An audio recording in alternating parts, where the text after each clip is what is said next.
Assalamualaikum warahmatullahi wabarakatuh. Saya Nazaulia. Saya Masya Zatunihla. Kami akan menjelaskan sedikit mengenai konsep dasar perpajakan internasional. Transaksi lintas batas negara dan konsep dasar pemajakannya. Transaksi yang terjadi di luar wilayah negara satu sama lain disebut dengan transaksi lintas batas negara. Hal ini menyebabkan yurisdiksi hukum pemajakan di setiap negara berbeda. Secara umum, hukum pajak Indonesia hanya berlaku pada subjek dan objek pajak yang berada di wilayah Indonesia tanpa mempertimbangkan asas domisili.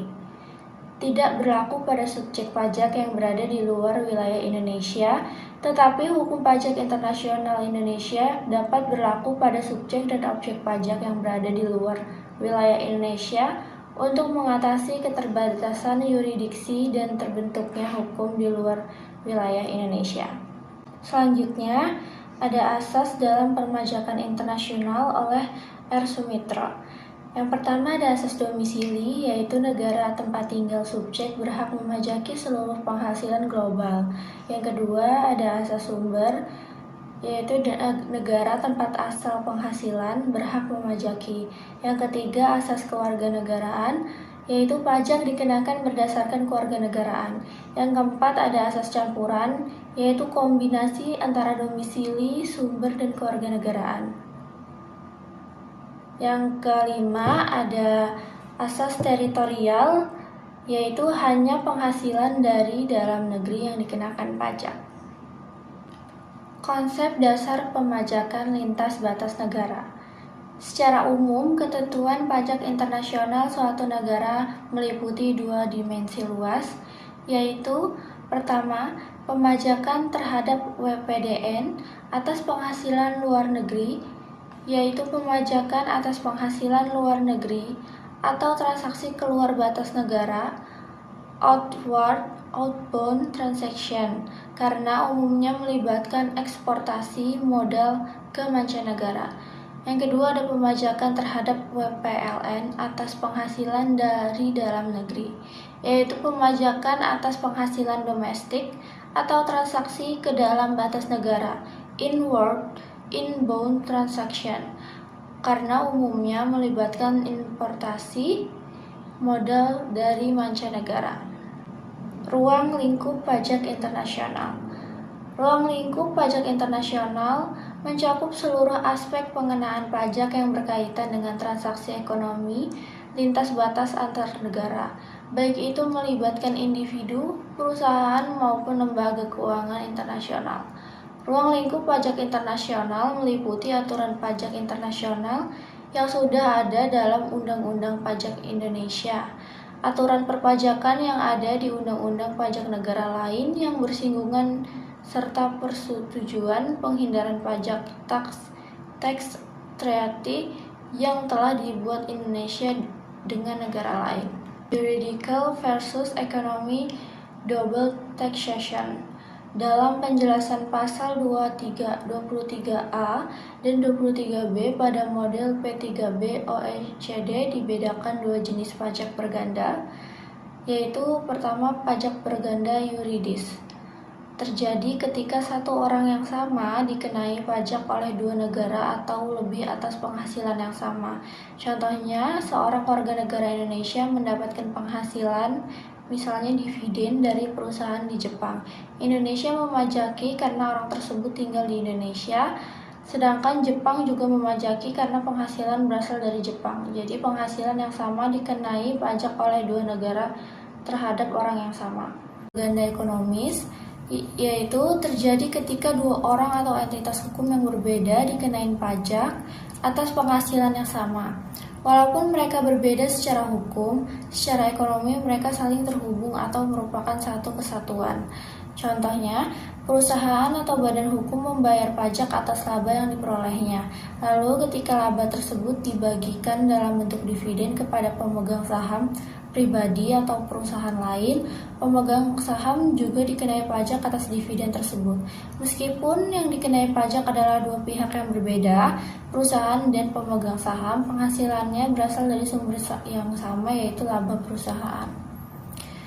Menurut Arnold dan Meltier 2002, secara hukum legal tidak dianggap pajak berganda karena subjeknya berbeda. Secara ekonomi tetap dianggap pajak berganda karena penghasilan yang sama dikenai pajak 2 kali meskipun kepada pihak berbeda yang secara ekonomi saling terhubung. Unsur pajak berganda internasional.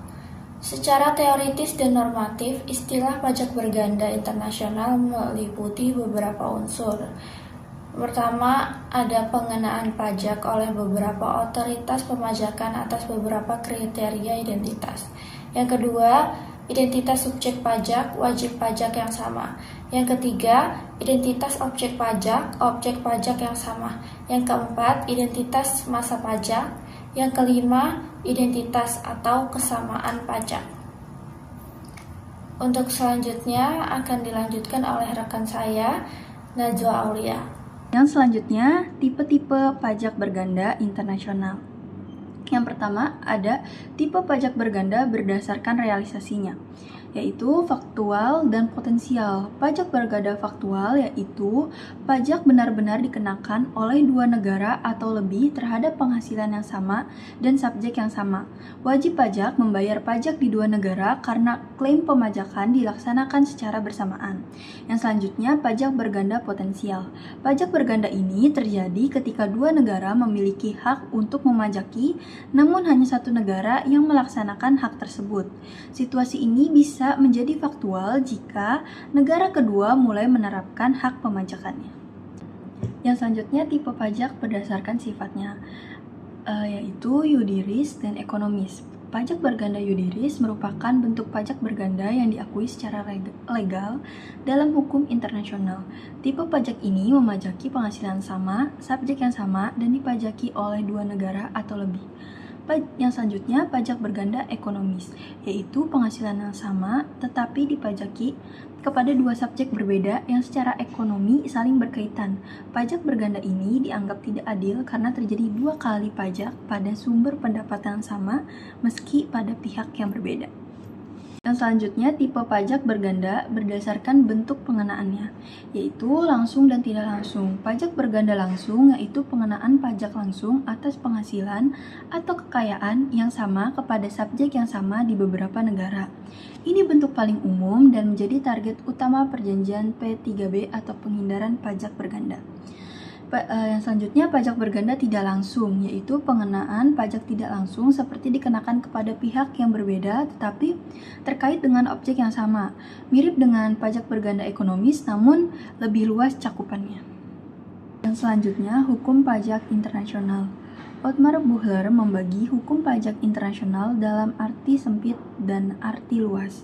Yang pertama, hukum pajak internasional dalam arti sempit adalah kaidah-kaidah norma hukum perselisihan yang didasarkan pada hukum antarbangsa atau hukum internasional.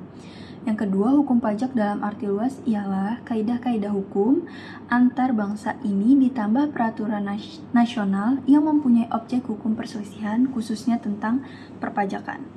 Hukum pajak internasional merupakan suatu kesatuan hukum yang mengupas suatu persoalan yang diatur dalam undang-undang nasional mengenai yang pertama, pengenaan pajak terhadap orang-orang luar negeri. Yang kedua, peraturan-peraturan nasional untuk menghindari pajak ganda. Dan yang ketiga, traktat-traktat. Yang selanjutnya ada sumber hukum pajak internasional. Sumber hukum pajak internasional adalah landasan hukum yang digunakan untuk mengatur pengenaan pajak atas transaksi, penghasilan, atau subjek yang melibatkan unsur lintas negara. Sumber ini bisa berupa peraturan nasional, perjanjian internasional, hingga prinsip hukum internasional yang telah diterima umum oleh negara-negara di dunia. Yang pertama itu ada hukum pajak nasional, yaitu peraturan dalam sistem perpajakan suatu negara yang mengatur pemajakan terhadap pihak luar negeri atau penghasilan dari luar negeri. Dalam konteks Indonesia, beberapa pasal penting dalam UU PPH menjadi dasar hukumnya. Yang pertama itu ada UU PPH pasal 2. Isinya menentukan siapa saja yang menjadi subjek pajak luar negeri dan bentuk dan pengertian bentuk usaha tetap. Yang Selanjutnya, pasal 18 mengatur tentang hubungan istimewa dan transfer pricing. Selanjutnya, pasal 24 mengatur kredit pajak luar negeri atau pengakuan pajak yang dibayar di negara lain. Yang selanjutnya, pasal 26, pemotongan pajak atas penghasilan yang diterima, wajib pajak luar negeri dari Indonesia. Dan yang terakhir, pasal 32A, pemerintah berwenang membuat perjanjian P3B.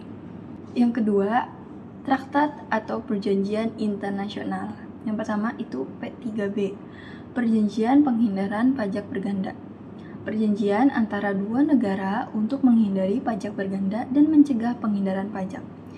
Menetapkan hak dan batas negara dalam memajaki subjek atau objek lintas batas.